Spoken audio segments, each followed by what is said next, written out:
ఇంకొక అంశం కూడా నడుస్తూ ఉంది. పవన్ కళ్యాణ్ గారి సోదరుడు ఎవరైతే నాగబాబు గారు ఉన్నారో ఆయన ముందు అనకాపల్లి పార్లమెంట్ స్థానాన్ని ఆయన కేటాయించినప్పటికీ తర్వాత అనూహ్య రీతిలో ఆయన కాకుండా సీఎం రమేష్ గారు కేటాయించారు. ఆయన త్యాగం చేసిన పరిస్థితి వచ్చింది. లేకపోతే భారీ మెజార్టీతో ఆయన పార్లమెంట్కి వెళ్ళే అవకాశం ఉండేది, కోల్పోయారు.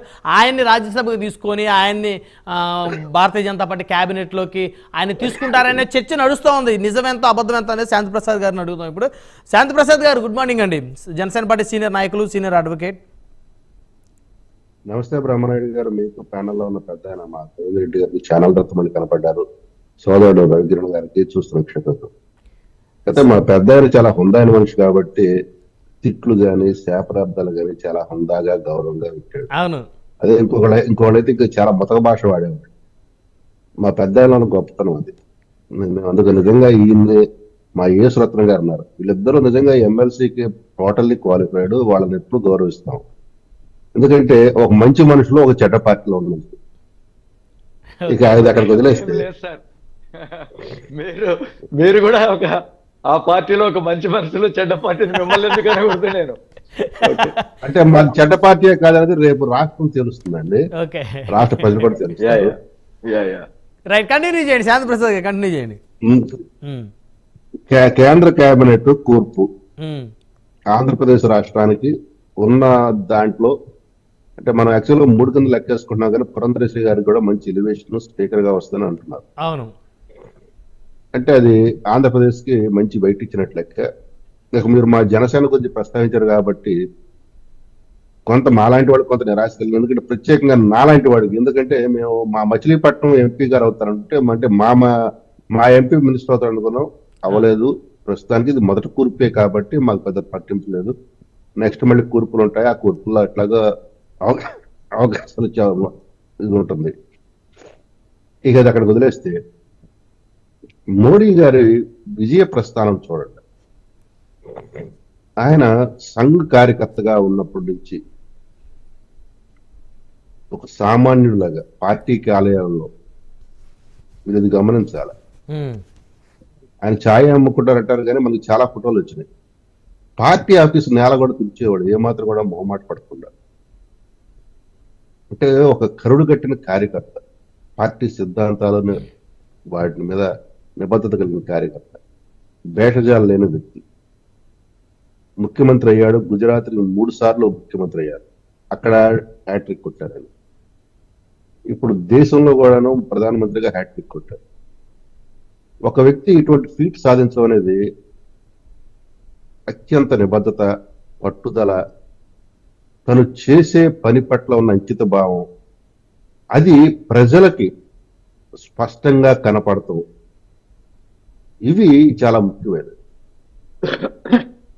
కాంగ్రెస్ పార్టీ దరిదాపులకు కూడా రాలేదు, అసలు డబుల్ డిజిట్ దాటి బయటికి రాలేదు. ఇంకా దీన్ని బట్టి మీరు అర్థం చేసుకోవచ్చు ఆయన యొక్క చరిస్మా భారతదేశ వ్యాప్తంగా కానీ ప్రపంచవ్యాప్తంగా ఏ రకంగా ఉంటుందనేది. కాబట్టి అటువంటి మోడీ గారి నేతృత్వంలో మరలా దేశం 3వసారి పరుగులు పెట్టడానికి సిద్ధంగా ఉంది, ప్రపంచంలో అగ్రస్థానం తీసుకోవడానికి. ఆయన కలలుగన్న 5 ట్రిలియన్ సామ్రాజ్యం, ఆర్థిక వ్యవస్థ ఏర్పడటానికి కూడా సంసిద్ధంగా ఉన్నది. ఇక అక్కడ వదిలేస్తే మన రాష్ట్రం గురించి, మన పెద్ద ఎమ్మెల్సీ కాబట్టి రేపు బహుశా మండల్లో గళవెత్తారేమో మా ప్రభుత్వం మీద, ఎత్తాలనే కోరుకుంటున్నాను. కానీ వారి అధినాయకుడు వస్తాడో లేదో కూడా తెలియట్లేదు. ఎందుకంటే కరుణానిధి గారు ఒకప్పుడు ఇట్లానే చేశారు. జయలలితని అవమానం చేసిన తర్వాత జరిగిన ఎన్నికల్లో కరుణానిధి ఒక్కడే గెలిచాడు, ఇంకెవడు గెలవాలి. అసెంబ్లీకి వెళ్తే ఏం జరుగుతుందో తెలుసు కాబట్టి అటం మానేశారు. అయితే ఆయన ఏం చేయాలో అది చేసింది, అది వేరు విషయం. ఎందుకంటే అక్కడ అటువంటి వెండెట్టా పాలిటిక్స్ తమిళనాడుకి పేరు పెట్టింది, కానీ మన ఆంధ్రాకి అటువంటి పరిస్థితి రాకూడదని మేము కోరుకుంటున్నాం. మేము కనీసం అటువంటి స్టాండర్డ్స్ సెట్ చేయాలనుకుంటున్నాం.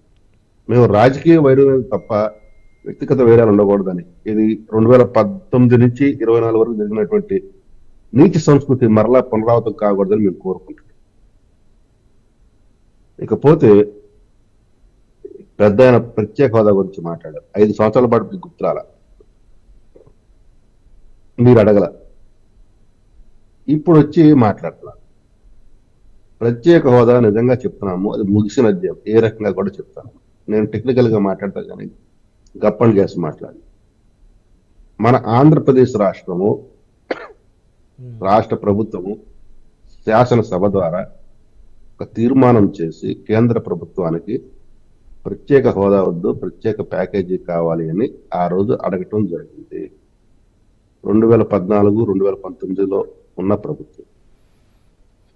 అక్కడ కేంద్ర ప్రభుత్వం ఏం చెప్పింది, మీకు 100 రూపాయలు కావాలి, అది 10 రూపాయలు 10 కాగితాలు కావాలా, లేకపోతే 100 రూపాయలు ఒక కాగితం కావాలా, మీ ఇష్టం ఏది కావాలో మీరు తెలుసుకోండి అని అన్నప్పుడు, మాకు ఏ రూపంలో వచ్చినా మాకు 100 రూపాయలు విలువ ఉన్నది మాకు కావాలి, కాబట్టి హోదా బదులు ప్యాకేజీ ఉన్నారు. దాన్ని లెక్క కట్టారు, అంతా అయిపోయింది. దానికి స్పెషల్ పర్పస్ వెహికల్ పెట్టమన్నారు ఆనాడు జైట్లీ గారు.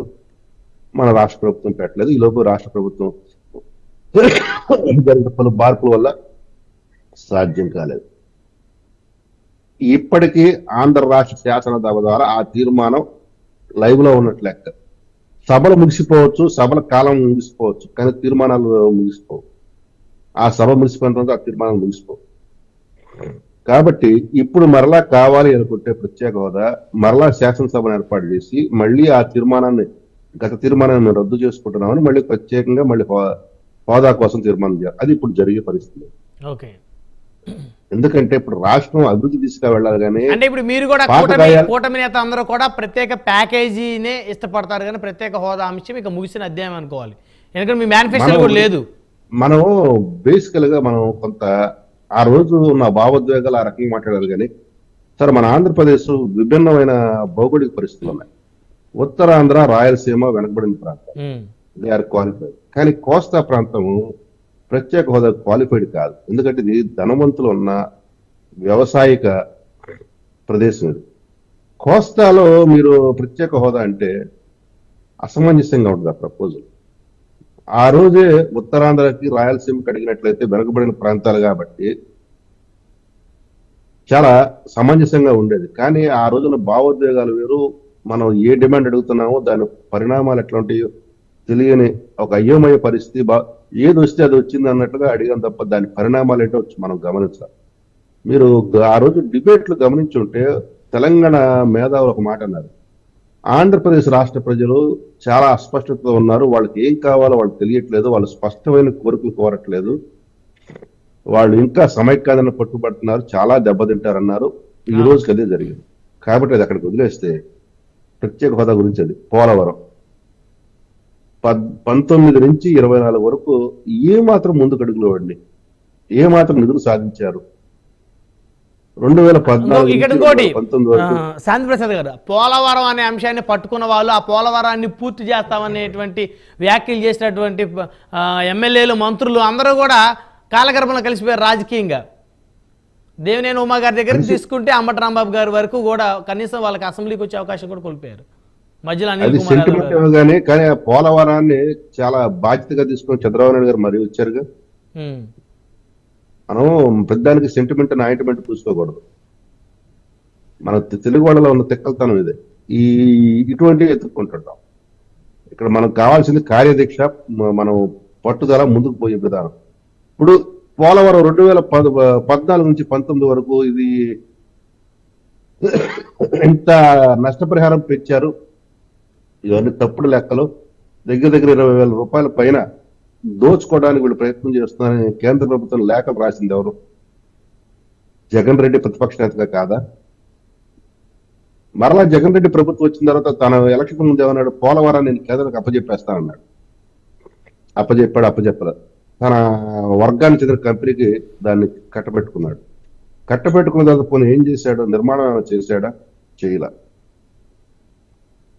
పోనీ నష్టపరిహారం గురించి ఏమన్నా ప్రయత్నం చేశాడా? ఫేజ్ 1, ఫేజ్ 2 కింద డివైడ్ చేసి ఫేజ్ 1 పోనీ ఫేజ్ 1 అన్నా నువ్వు సాకారం చేసావా? చేయలా. అసలు ప్రధానంగా ఎత్తకం రాక్ఫిల్ డ్యామ్ నిర్మాణం ఇంకా అట్లానే ఉంది.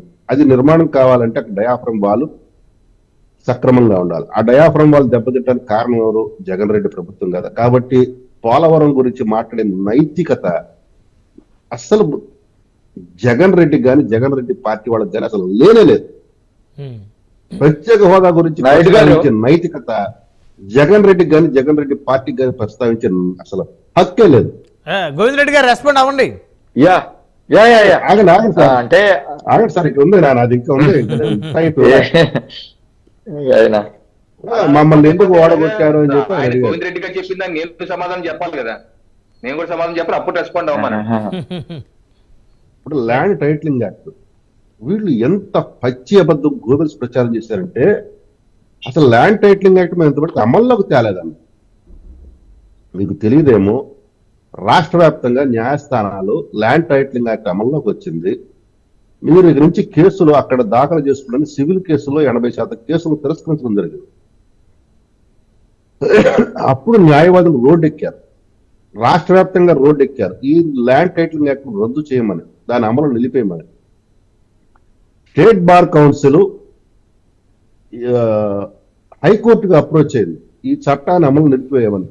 కర్నూలు బార్ ఏదైతే వీళ్ళు రాయలసీమలో గట్టి పట్టుకుందో ఆ కర్నూలు బార్ అసోసియేషన్ రిట్ వేసింది. అట్లాగే మిగతా మూడు బార్ అసోసియేషన్లు రిట్ వేసినాయి. హైకోర్టులో వాదనలు జరిగిన తర్వాత హైకోర్టు స్టే ఇచ్చిన తర్వాత మాత్రం చట్టం అమలు ఆపారు, లేకపోతే ఈ పాటికి చట్టం అమల్లోనే ఉండేది. ఇక్కడ దుష్ప్రచారం ఎవరు చేశారు అసలు? ఆ చట్టానికి సంబంధించిన నిబంధనలు అంటే రూల్స్ అంటావు, ప్రతి యాక్ట్ లో రూల్స్ ఉంటాయి, రూల్స్ ఫ్రేమ్ చేయాల. రెండోది అందులో కండిషన్ పెట్టారు, అదేంటంటే భూ సర్వే సంపూర్ణంగా చేసిన తర్వాత అమల్లో తీసుకొస్తున్నారు. అసలు భూ సర్వే 10% కూడా పూర్తి కాకుండా చట్టాన్ని ఎందుకు అమల్లో తీసుకొచ్చారు? ఎవరి స్థలాలు కబ్జా చేయడం కోసం తీసుకొచ్చారు, ఇది కదా ప్రశ్న. ప్లస్ ప్రభుత్వ స్థలాలకు సంబంధించిన పత్రాల మీద ప్రభుత్వాధినేత ఫోటో ఏంటి? నువ్వు ఉంటావు, నువ్వు పోతావు, ఈ రోజు నువ్వు ఎక్కడ? నీకు కనీసం ప్రతిపక్ష హోదా కూడా లేదు నీకు. కానీ ఆ టైటిల్ వాళ్ళకి ఇతను మొహం రోజు చూసుకోవాలా? ఆ దుస్థితి దౌర్భాగ్యం వాళ్ళకెందుకు? వాళ్ళ తండ్రితో వాళ్ళ తాతతో ఇంకెవరిదో ఫోటో ఉంటే వాళ్ళు దాన్ని మనస్ఫూర్తిగా ఆహ్వానిస్తారు. కానీ రాష్ట్రాన్ని నాశనం చేసిన ఒక రాక్షసుడి యొక్క ఫోటో ప్రతిరోజు చూసుకోవాలి వాళ్ళు వాళ్ళ ఆస్తి పత్రాల మీద. ఇది నీ పరాజయానికి మొదటి మెట్టు కాదా? నువ్వు ఏ రకంగా దాన్ని సమర్థిస్తావు? ఇట్లా చెప్పాలంటే పలు కారణాలు ఉన్నాయి. బటన్ నొక్కారు, జనాలు కూడా బటన్ నొక్కారు. కాకపోతే 2 బటన్లు నొక్కి నిన్ను కింద పైన 2 అంటే కేంద్రంలోనూ పార్లమెంట్ ఓటు, ఒకటి అసెంబ్లీ ఓటు.